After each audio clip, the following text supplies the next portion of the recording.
আমরা physical police সবাই একত্রিত হয়েছি। এই কারণে আমাদের 2022 সালে ফিজিক্যাল হওয়ার পর এখন পর্যন্ত 4 বছর শেষ হয়ে গেছে। এখন পর্যন্ত আমাদের ফিজিক্যাল রিটেন এক্সাম এবং আমাদের ফিজিক্যাল লিস্টটা এখন পর্যন্ত আমাদেরকে প্রদান করা হয়নি।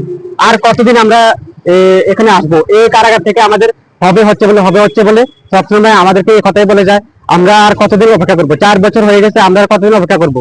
আমরা মাননীয় শান্তনা চাকমার কাছে আমরা এটাই অনুরোধ যে আমরা তাড়াতাড়ি যাতে এক্সামটা কন্ডাক্ট করা হোক। আমরা এটাই দীক্ষা মাননীয় শান্তনা চাকমার কাছে আমরা যাতে দীক্ষা দেয় সরকারের কাছে আমরা এটাই অনুরোধ যাতে আমাদের দীক্ষা দেয়, আমরা যাতে আমাদের যাতে তাড়াতাড়ি এই এক্সামটা কন্ডাক্ট করা হয়।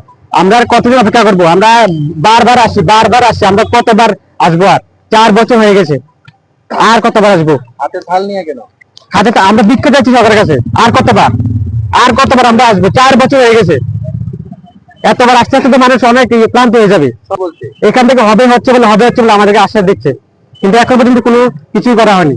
এর সাথে হচ্ছে কি বলবো, এটা সরকারেরা জানে, কিন্তু সরকার আমরা কোনো কিছু আমরা এটা সম্পর্কে কোনো কিছু করতেছে না। আজকে 4 বছর হয়ে গেছে, আমরা কতবার আমো? চার বছর হওয়ার পরও কোনো কোনো কারণ নেই। তার আমাদের সাথে পুলিশ ফায়ার সার্ভিস তাদেরকেও রিটেন এক্সাম হয়েছে, তারপরে শেষ হয়ে গেছে, কিন্তু আমরা আর কতদিন অপেক্ষা করবো? এটাই আমাদের সরকারের কাছে অনুরোধ যাতে আমাদের একদম তাড়াতাড়ি কন্ডাক্ট করা হয়।